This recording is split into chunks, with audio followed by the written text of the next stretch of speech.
सब पीछे से आना इधर से। देखो क्वालिटी वाले हैं। देखो बेटा अच्छी तरह से।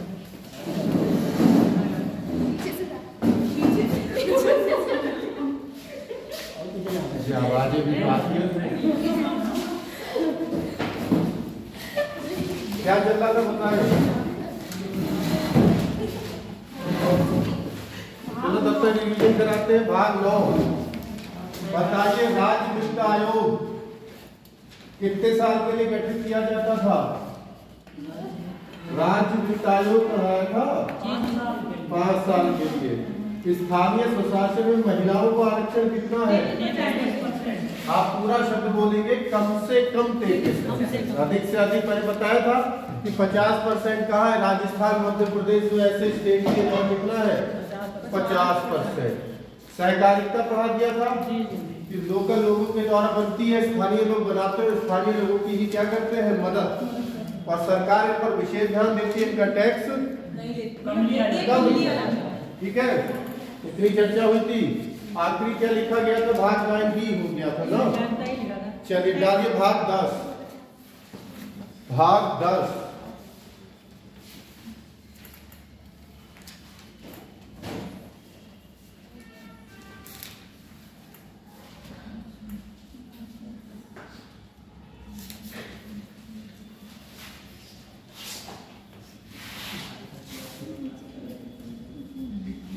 भाग 10 डालेंगे। भाग 10 इसमें है क्या? अनुसूचित जाति व जनजाति प्रशासन। अनुसूचित जाति व जनजातीय प्रशासन, शॉर्ट में बोल देते हैं SC ST प्रशासन। आर्टिकल केवल एक ही है, 244। कौन सा आर्टिकल है? एक ही है। 10वें भाग में आर्टिकल कौन सा है? 244। सब मार्कों की हालत ऐसी है। ठीक है,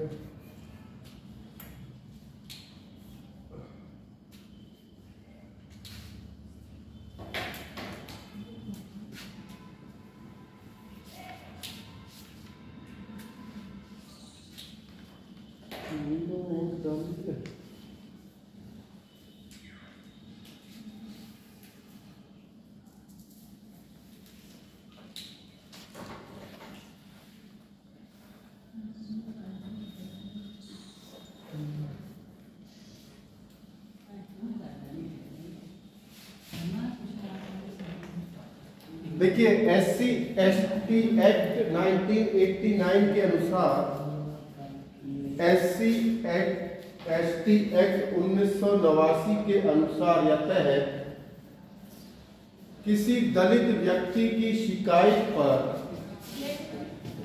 किसी दलित व्यक्ति की शिकायत पर, बेटा पीछे से, शिकायत पर बिना किसी जांच के पुलिस गिरफ्तार कर सकती है। शिकायत पर बिना किसी जांच के पुलिस गिरफ्तार कर सकती है। पहले देना तुम बोल रहे, बिना किसी शिकायत पर क्या कर सकती? बिना किसी जांच के गिरफ्तार कर सकती है। लेकिन यह अनुच्छेद 244 का में, फिर से बोलता हूँ, अभी रुक जाओ, आगे लिखो आप अब तक। अनुच्छेद 244 का में असम राज्य के जनजातीय प्रशासन की चर्चा है। असम राज्य के जनजातीय प्रशासन की चर्चा है।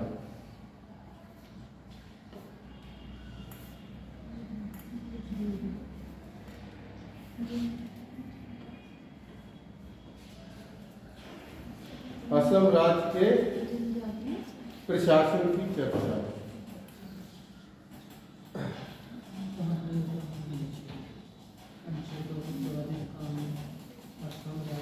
देखिए फिर से बताते हैं। SC/ST एक्ट कब आया था? अगर आपसे पूछे कि SC/ST एक्ट कब आया है तो 1980 आपने सुना होगा, आसपास देखा भी होगा, जिसको बोल देते हैं कि भैया अगर किसी दलित व्यक्ति को आप उसकी जाति सूचक शब्द पे गाली दे दो या कुछ ऐसा कह दो तो वो शिकायत कर देगा।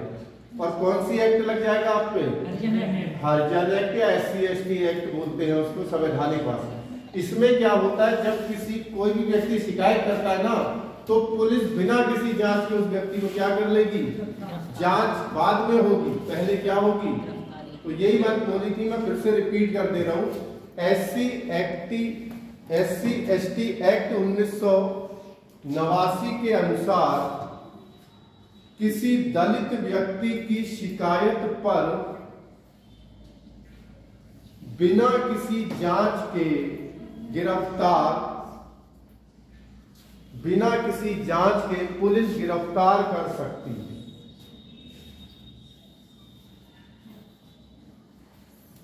ठीक है। और उसके बाद बोला अनुच्छेद 244 का में असम राज्य को या असम राज्य के जनजातीय प्रशासन की चर्चा है। ठीक है। एक चीज और कह रहा हूं, मैं सोच रहा हूं आपके सारे ही भाग करा दूं। वैसे तो मैंने कल कहा था कि मैं केवल आयोग मेन करा दूं, लेकिन आप जब पढ़ रहे हो तो एक बार सारा ही पढ़ लो। इंपॉर्टेंट बता देंगे, जहां पे आता है तुम्हें खुद बता रहे थे कौन सा अनुच्छेद जरूरी, कौन सा भाग। यहाँ से एक ही प्रश्न बन सकता है कि भाग 10 में किसकी चर्चा है, या फिर ये नाम दे देगा ये किस भाग में। ठीक है। या इसको भाग का नाम लेके अनुच्छेद पूछ रहे, इससे ज्यादा यहाँ से अभी तक कुछ पूछा नहीं गया। डालिए भाग 11। भाग 11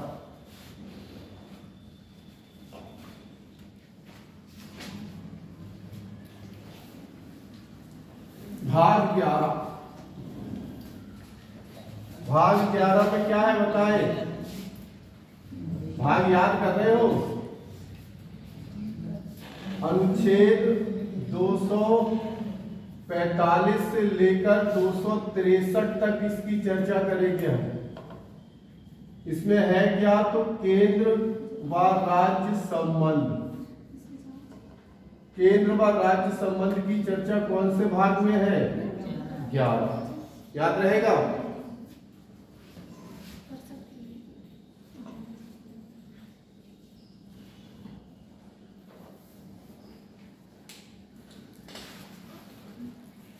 भाग 5 में क्या था?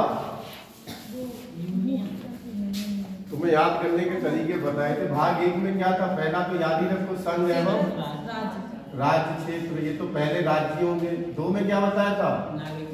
नाक जैसा दिख रहा था 2। भाई 2 कैसे बच्चा अगर कोई बनाता है तो ऐसे तो बनाता है, तो नाक जैसा दिख रहा है तो क्या याद रहेगा? इस तरीके याद करने के पेपर में यही याद रहेगा। ठीक है। 3 लिखते हो तो तीसरे भाग में क्या है? अधिकार लिख लो। चौथे भाग में क्या है? कितने शब्द है? 4। तो भाग कौन सा हो गया? 5वें भाग में क्या है? यूनियन यानी कि संघ। कितने शब्द है? तो कौन सा भाग हो गया? जहां संघ सरकार होगी उसके जस्ट बाद कौन सी सरकार आएगी? राज्य सरकार। तो ये 5 में है, ये 6 में है, और 6 और 5 कितने होते हैं? 11 में देखो क्या है? केंद्र राज्य संबंध। याद रहेंगे? तो ऐसे ही करके याद किया करो जिससे याद रहे, क्योंकि इकट्ठे हो जाएंगे तो फिर दिक्कत आएगी। ठीक है। चलो, इसमें 2-3 आर्टिकल है जो मेन है वो लिखवाएंगे हम। एक तो देखो विषय है, आपको हमने पढ़ाई थी अनुसूची हम लोगों ने पढ़ी थी 7वीं। उसमें 3 सूचियां थी, संघ सूची, राज्य सूची और समवर्ती सूची। केंद्र के विषय में कानून कौन बना रहा था? केंद्र सरकार, संघ सूची में आएगा। राज्य के कानून कौन बनाते थे? राज्य सूची में आएगा। अब इन्होंने कहा केंद्र राज्य संबंध। क्या कभी राज्य सूची के विषय में केंद्र कानून बना सकता है? बिल्कुल बना सकता है। अगर देश में आपातकाल की स्थिति होती है तो राज्य सरकारें खत्म हो जाती है, केवल कौन रह जाती है? उस समय इसको ये अधिकार होता है कि ये राज्य सूची के विषय पे कानून, बस यही कहता है। कौन सा आर्टिकल याद रहेगा? लिखवाते हो? चलिए लिखेंगे राज्य सूची के विषय में राज्य सूची के विषय में 1 वर्ष के लिए अवधि भी दी है, 1 वर्ष के लिए कानून बनाने का अधिकार, 1 वर्ष के लिए कानून बनाने का अधिकार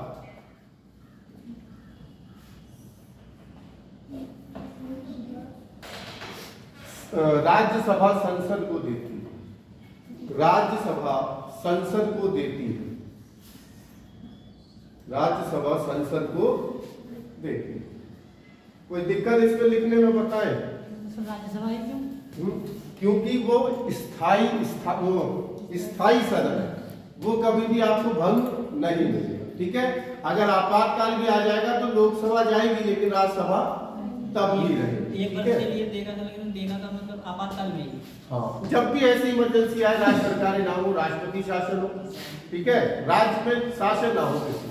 दूसरा देखो, अच्छा आप देखो, खुद बताओ अच्छा, अगर कहीं पर केंद्र और राज्य सरकार टकराएंगी तो किसकी सुनी जाएगी, किसकी पावरफुल है? सभी को पता ये क्या है, पावरफुल है। अब मान लो मोदी जी है इस समय प्रधानमंत्री, मोदी जी गए अमेरिका या जापान गए, किसी भी देश से करार करके आए और एक फैसला तय हुआ कि मोदी जी अब भारत में आके फैक्ट्री खोलेंगे, मतलब जो भी कंपनी जिससे भी करार हुआ, जापान से हुआ तो जापान भारत में आके अपने क्या लगाएगी, फैक्ट्री। और मान लो उसने जगह पसंद करी पश्चिम बंगाल, कौन सी जगह पसंद करी? और आपको पता है यहाँ पर कौन शासन कर रही है, ममता बनर्जी, जो कि मोदी की बिल्कुल एंटी है। अब यहाँ पर ममता बनर्जी कहेंगे ना हम तो अपना फैक्ट्री नहीं लगने देंगे, क्या ऐसा हो सकता है? अगर ऐसा कर दिया तो इंटरनेशनल लेवल पे हमारे प्रधानमंत्री की थू-थू हुई कि नहीं? जापान वाले क्या सोचेंगे बताओ, इसके प्रधानमंत्री की नहीं चल रही है। तो ऐसी स्थिति कभी ना आए, तो उन्होंने एक आर्टिकल और जोड़ दिया 253, संसद किसी भी अंतरराष्ट्रीय संधि को किसी भी राज्य में लागू कर सकती है, राज्य उसे रोक। अब ममता बनर्जी चाहे तो, ना चाहे तो, तब भी वो लगा सकती। आधी बात समझ में? तो बहुत अच्छे से संविधान बनाया था, जिन्होंने भी बनाया वो बताइए आपको किन्होंने बनाया था। तो लिखेंगे आर्टिकल 253, संसद किसी अंतरराष्ट्रीय संधि को, संसद किसी भी अंतरराष्ट्रीय संधि को किसी भी राज्य में लागू कर सकती है, अंतरराष्ट्रीय संधि को किसी भी राज्य में लागू कर सकती है।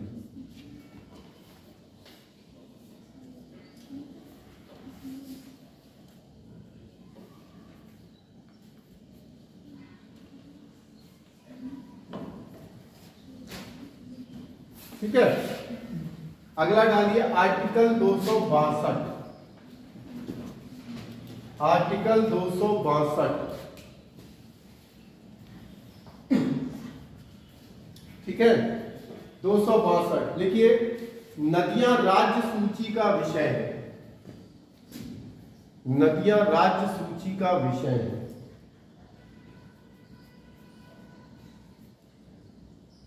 ठीक है, अब देखो कितना गलत किया। अब यहां देखो गलती हर किसी से होती है। अब नदियों को किस विषय में डाल दिया इन्होंने, राज्य सूची में। तो हर कोई चाहेगा कि नदी का ज्यादा फायदा वो राज्य उठाए।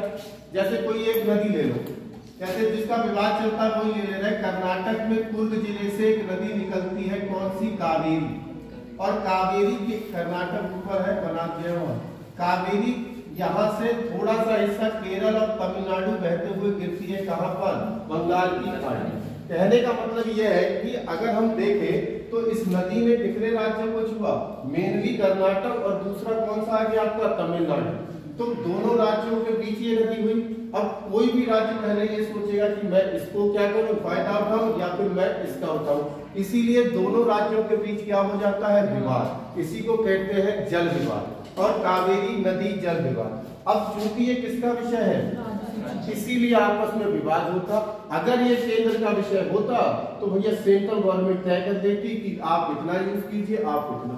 जैसे अंतरराष्ट्रीय संधि होती है, जैसे एक नदी और ले लो, चाइना से निकलती है, भारत बहते हुए, पाकिस्तान बहते हुए आती है अरब सागर में, सिंधु नदी।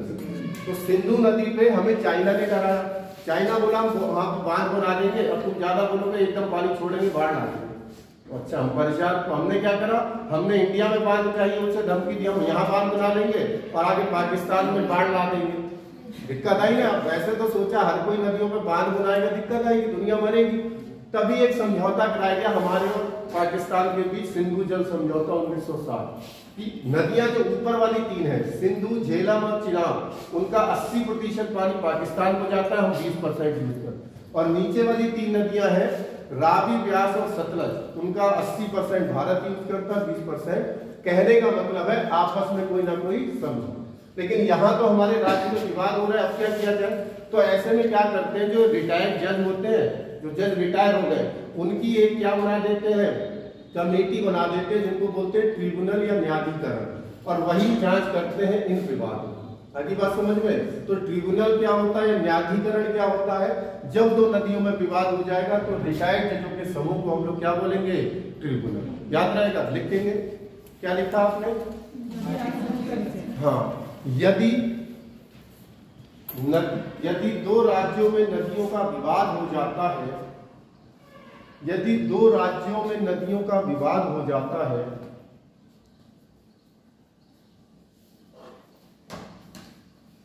तो इसे सुलझाने के लिए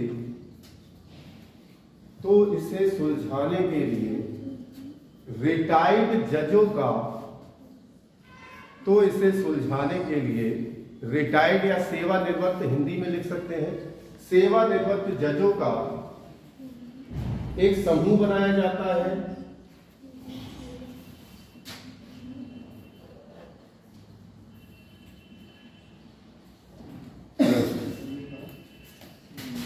समूह बनाया जाता है जिसे न्यायाधिकरण या ट्रिब्यूनल कहते हैं, न्यायाधिकरण या ट्रिब्यूनल कहते हैं।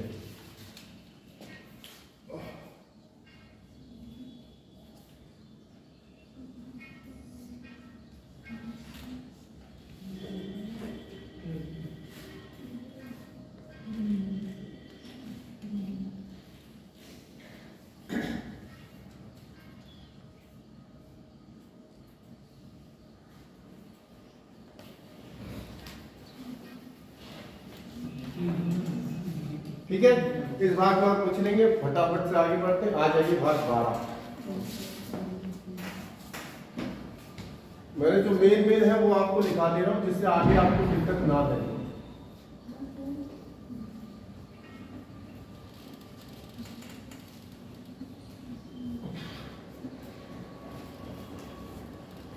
भाग आ जाइए। भाग कौन सा आ गया? 12। 200 कहां से था वो? 63 तक। तो 264 से लेके 300A। 300A में कौन सा आर्टिकल है, जरा बताओ मुझे।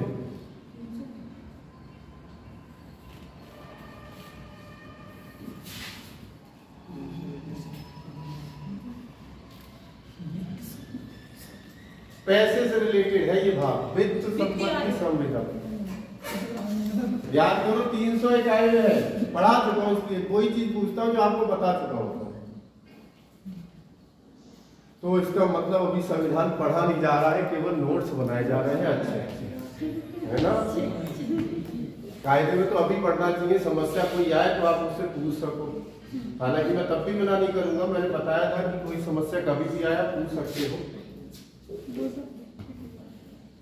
छोटी समस्या फोन पे समझ जाएगी, बड़ी है तो भाई पीढ़ी आ जाएगा, है नहीं है? 300 संपत्ति का अधिकार ध्यान कीजिए, मौलिक अधिकार से हट गया था और कहां पहुंच गया था? लिखवाया था भाग 12 300A में, ध्यान करो। चलो कोई बात। इसमें देखो मेन 3 चीजें हमें पढ़नी है। एक तो देखो आपने ये शब्द संविधान में बहुत सुना होगा, इसको क्या बोलते हैं? संचित निधि।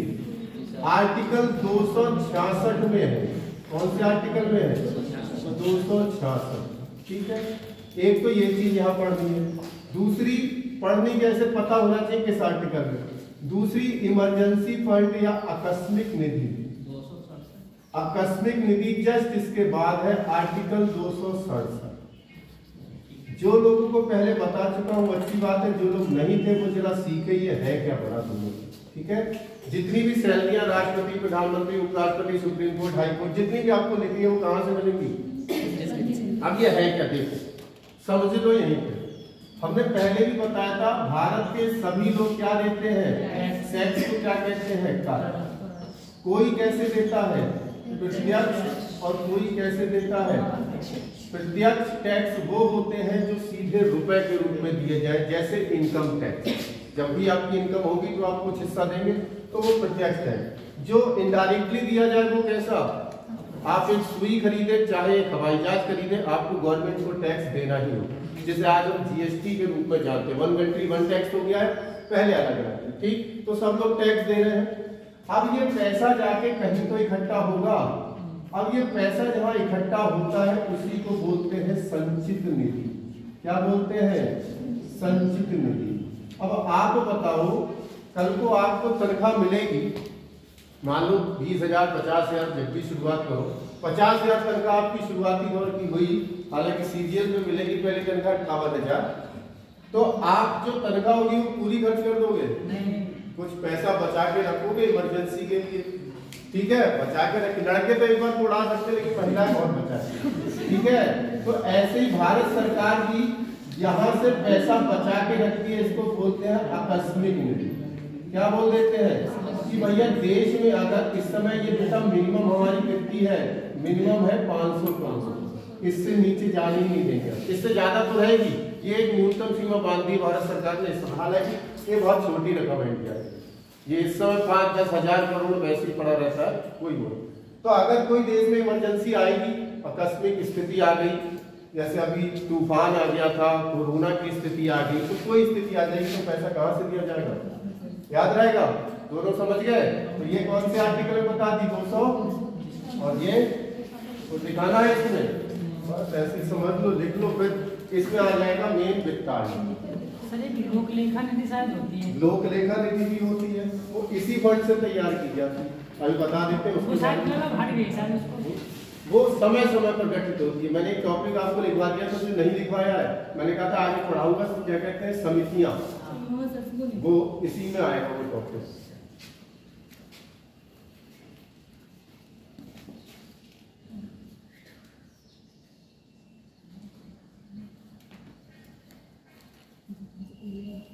लोक लेखा समिति को पढ़ेंगे, अभी मैंने इसीलिए बुक छोड़ रखी है।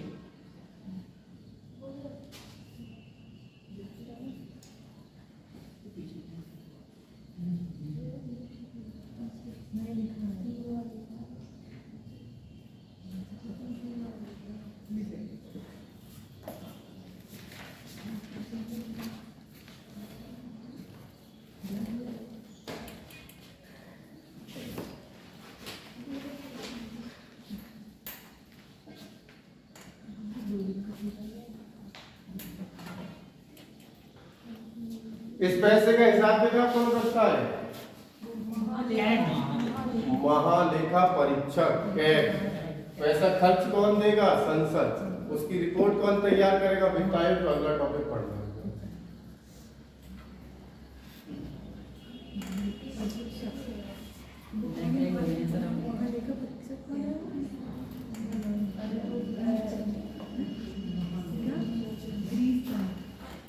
गिरीश चंद मुर्मू अभी बदले शायद 2-4 दिन में।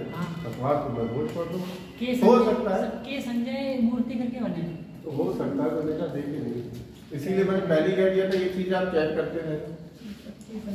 चलिए लिखेंगे। अगला एक आर्टिकल और लिख लीजिए, फिर बताते हैं वित्त आयोग। 275 अनुच्छेद 275 विशेष राज्य अनुदान। विशेष राज्य अनुदान। विशेष राज्य अनुदान लिखेंगे। यदि किसी राज्य में प्राकृतिक आपदा, यदि किसी राज्य में प्राकृतिक आपदा या भौगोलिक विषमता है, भौगोलिक विषमता है, तथा अंतरराष्ट्रीय सीमा के समीप है, भौगोलिक विषमता है तथा अंतरराष्ट्रीय सीमा के समीप है, अंतरराष्ट्रीय सीमा के समीप है, तो इन राज्यों को विशेष अनुदान दिया जाता है, तो इन राज्यों को विशेष अनुदान दिया जाता है।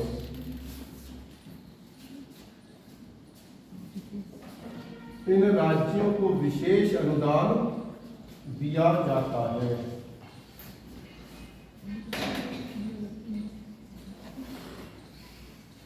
इन राज्यों को विशेष अनुदान, यानी किसी राज्य में अगर आपदा ज्यादा आ रही है या वो भौगोलिक विषमता, पहाड़ ज्यादा है या मतलब कोई भी स्थिति ऐसी विषमता, नदियों का प्रहार, जैसे बिहार देखते हो नदियों की बाढ़ से डूबा रहता है, तो अगर कोई ऐसी स्थिति है या फिर अंतरराष्ट्रीय सीमा के पास है तो हम इनको अलग से इनका ध्यान रखेंगे। जैसे हमने कल बताया था आपको कि आप ध्यान नहीं रखोगे तो कोई और ध्यान रख लेगा, बस यही फर्क है। तो इनको हम लोग विशेष राज्य का क्या देंगे, अनुदान अलग से पैसे।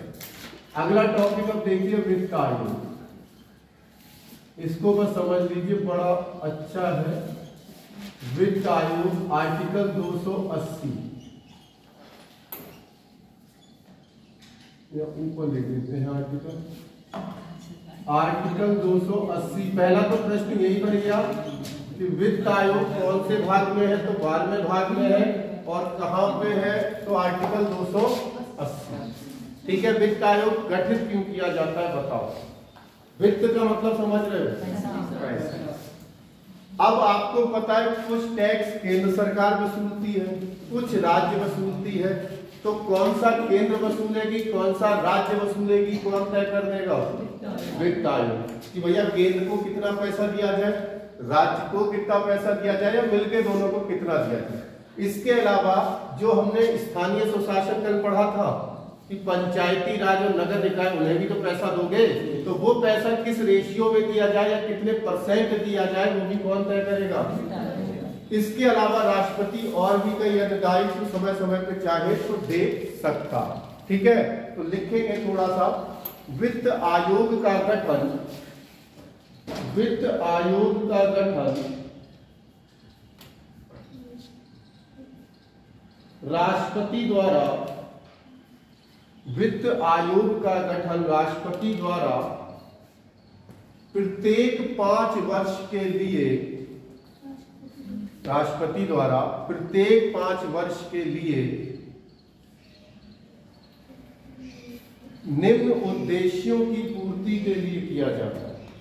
निम्न उद्देश्यों की पूर्ति के लिए किया जाता है। निम्न उद्देश्यों की पूर्ति के लिए किया जाता है।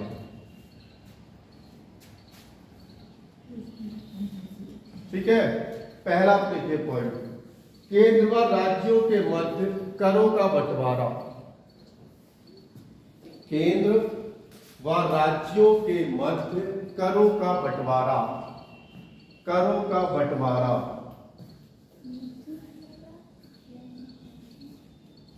ठीक है, अगला केंद्र सरकार द्वारा क्या छूट गया, जो कि मध्य करों का बंटवारा, टैक्स, करों का बंटवारा। अगला केंद्र सरकार द्वारा दी जाने वाली सहायता के, केंद्र सरकार द्वारा दी जाने वाली सहायता के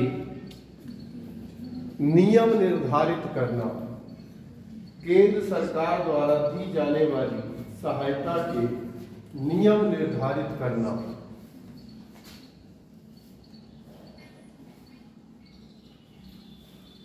अगला ग्राम पंचायतों एवं स्थानीय निकायों को, ग्राम पंचायतों एवं शहरी निकायों को, ग्राम पंचायत एवं शहरी निकायों को आर्थिक सहायता उपलब्ध कराना। आर्थिक सहायता उपलब्ध कराना।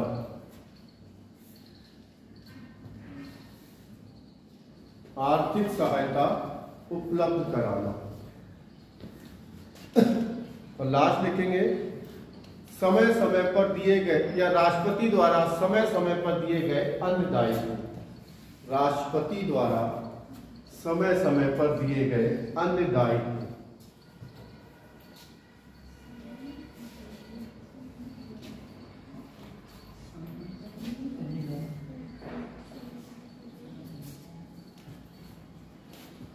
ठीक है। सर केंद्र सरकार और राज्य सरकार इनकी भी मतलब राज्य सरकार कुछ उनको पैसे देती है क्या कभी? नहीं, कभी भी उल्टा लेती है।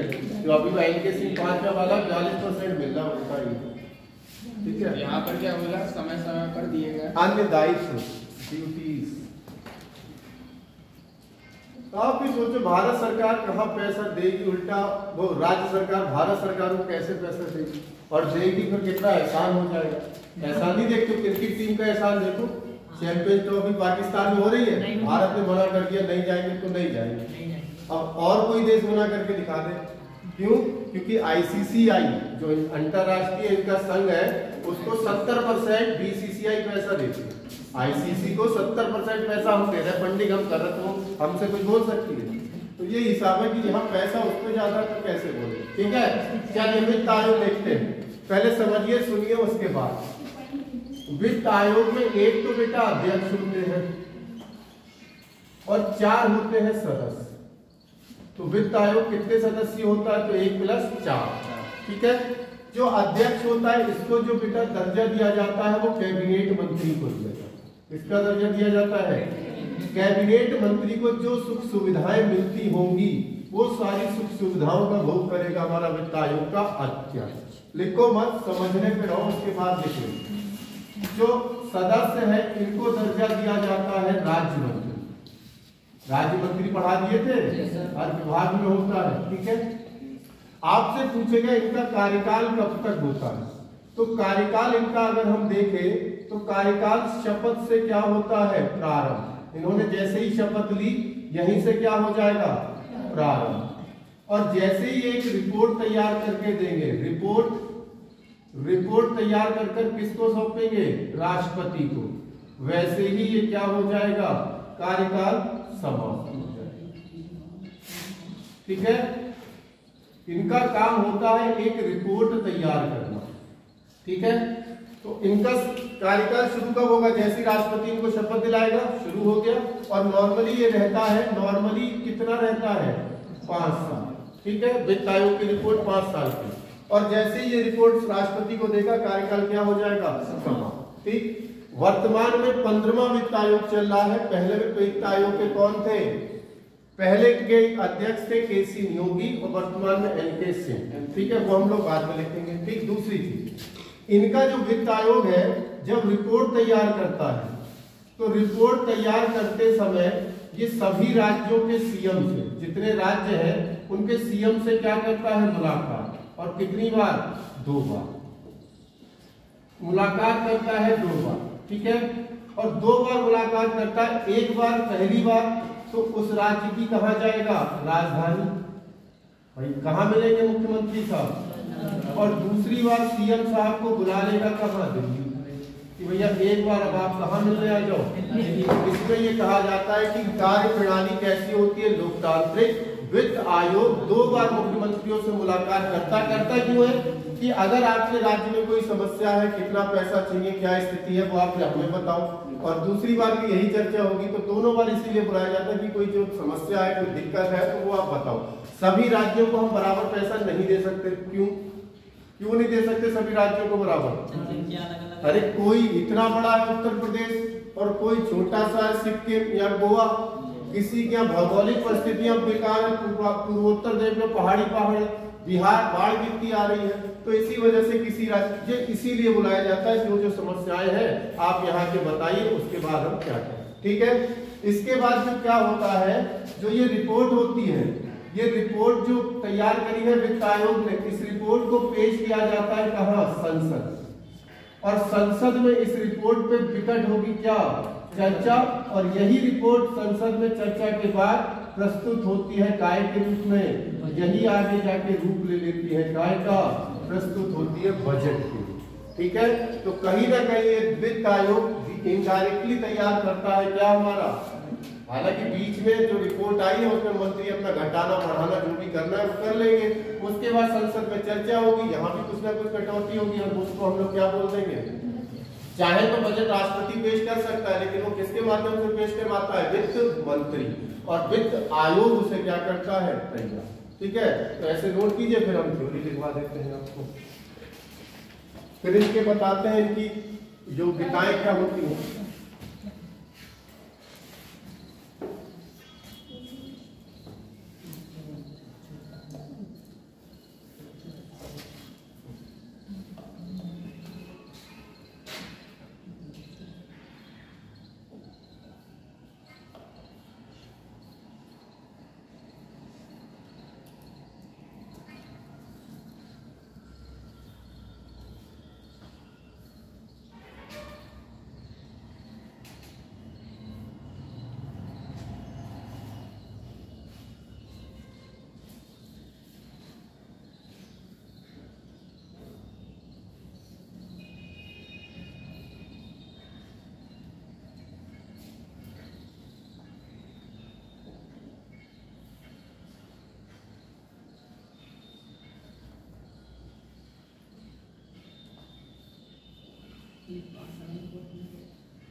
बजट के 5 साल में बनता है इसकी रिपोर्ट, ये तो काम तो 5 साल कर रहा है, रिपोर्ट तो हर साल भी दे सकता है, फाइनली रिपोर्ट जाती है 5 साल बाद। ये ज्यादातर जो कार्यकाल होते हैं 5 साल के होते हैं। ऐसा कुछ नहीं, लोकतांत्रिक प्रणाली है, बड़ा राज्य छोटा अगर रखेंगे तो चुनाव का खर्चा कौन झेलेगा? अगर हम लोग 1 साल में चुनाव रखें, आपको पता है चुनाव का खर्चा कितना है, तो फिर कितनी दिक्कतें हो जाएंगी, खर्चा भी तो देखना। अब जैसे आप देखो स्विट्जरलैंड है, कंट्री सुनी होगी, उसकी जनसंख्या कितनी है, 37 साल में हर साल चुनाव होता है, तो कितनी कठिन प्रक्रिया नहीं है, प्रधानमंत्री राष्ट्रपति 1 साल के लिए चुने जाते। हमारे यहाँ जो संवैधानिक समितियां बनी थी उन्होंने तय किया कि भाई बड़ा देश है तो एक साथ इलेक्शन। अब आपने सुना होगा मोदी जी नई प्रक्रिया ला रहे हैं, 1 कंट्री 1 इलेक्शन। और जैसे आज ही देख लो महाराष्ट्र में चुनाव चल रहा है इस समय, आज महाराष्ट्र में चुनाव चल रहा है, झारखंड में चल रहा है, यूपी में उपचुनाव चल रहा है, तो हर समय चुनाव हर साल होता ही रहता है। तो उन्होंने कहा एक बार सिस्टम हटाओ और एक ही साथ सारे चुनाव कराओ, जिससे खर्चा भी बचेगा, लोगों का समय भी बचेगा, ठीक है, और वो होना चाहिए।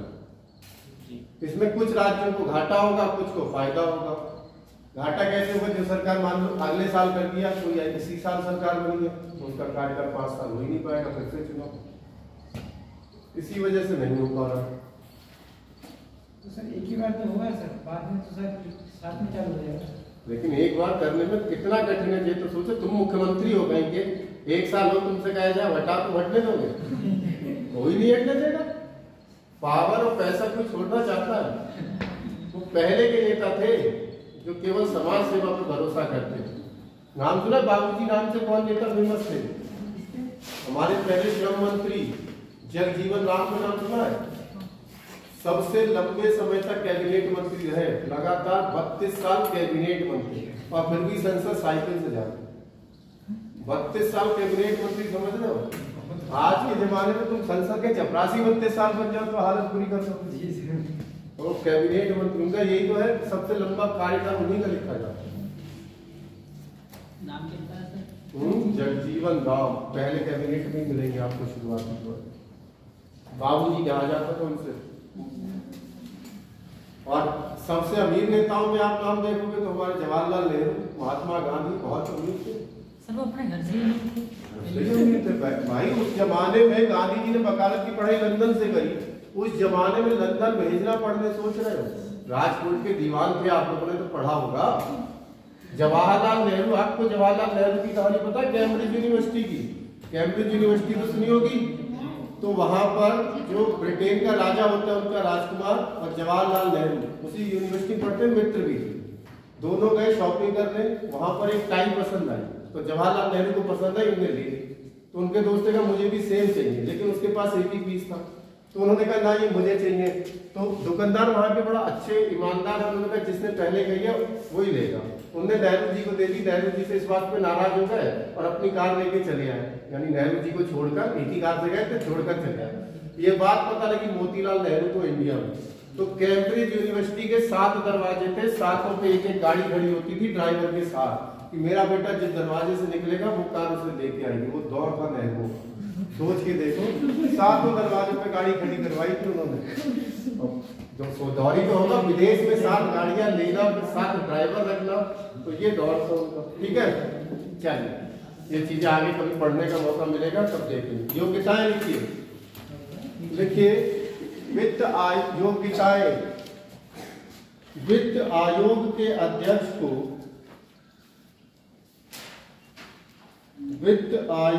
अध्यक्ष को सार्वजनिक जीवन का अनुभव होना चाहिए। सार्वजनिक जीवन का अनुभव होना चाहिए। सार्वजनिक जीवन का अनुभव होना चाहिए। सार्वजनिक जीवन का अनुभव तथा सदस्यों को वित्त लेखा जोखा की जानकारी होनी चाहिए। वित्त लेखा जोखा, इसे कहते हैं इकोनॉमिक्स। वित्त लेखा जोखा की जानकारी होनी चाहिए।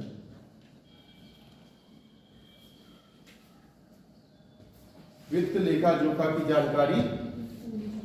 एक सदस्य की योग्यता हाई कोर्ट के जज के समतुल्य होनी चाहिए। एक सदस्य की योग्यता हाई कोर्ट के जज के समतुल्य होना चाहिए।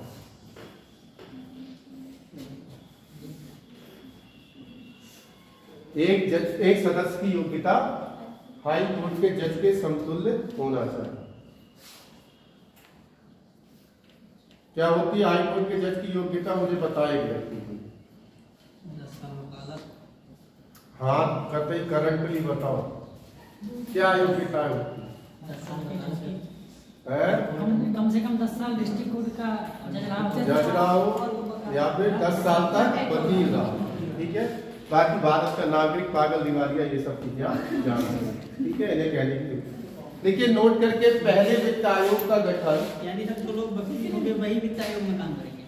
ऐसा कुछ नहीं। कहा एक जज की, एक सदस्य की योग्यता होनी चाहिए। बाकी के 3 जो होते हैं वो क्या होने चाहिए? वित्त लेखा जोखे की जानकारी। ठीक है, लिखिए। क्या लिखना तो हाँ नहीं, नोट करके लिखेंगे। नोट करके, पहले वित्त आयोग ब्रैकेट में 1951 के अध्यक्ष केसी नियोगी थे। 1951 पहले वित्त आयोग ब्रैकेट में 1951 के अध्यक्ष केसी नियोगी थे। केसी नियोगी थे। नियोगी। अगला पॉइंट लिखो 15वें। इस समय कौन सा चल रहा है? तो 15वें वित्त आयोग के अध्यक्ष, 15वें वित्त आयोग के अध्यक्ष, 15वें वित्त आयोग के अध्यक्ष एनके सिंह हैं। एनके सिंह हैं।